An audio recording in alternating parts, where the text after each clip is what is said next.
সুকুমার না, চুপ কর, শোন শোন, ব্যাকুল হোসনে, থেকে গেছে বাপরে কি ভয়ানক প্রশ্নে। ভেবে ভেবে লিখে লিখে বসে বসে দাঁড়াতে ঝিপ ঝিপ টন টন ব্যথা করে হাড়ে। এক ছিল দাড়ি, দাড়ি তার রক্ত, দাড়ি দিয়ে দাড়ি তার দাড়ে খালি ঘষত।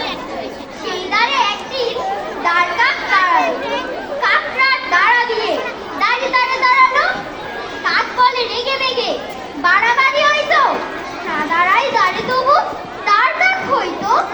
ভারী তোর দাড়ি, শোন বলি তবে রে, তার বিনা তুই বেটা দাড়ি হোস কবে রে? পাখা হলে পাখি হয় ব্যাকরণ বিশেষে, কাকড়ার দাঁড়া আছে দাড়ি নয় কি শেষে? দাঁড়ে বসে দাঁড়োয়ার, দাঁড়ে যদি দাড়ি কয়, দাঁড়ে বসা যত পাখি সব তবে দাড়ি হয়। উঠ উঠ ছাই দাড়ি, দাড়ি নিয়ে পারি নে, দাড়ি বলে ব্যাস ব্যাস ওইখানে দাড়ি রে। ধন্যবাদ, শুভেচ্ছা নন্দীকে।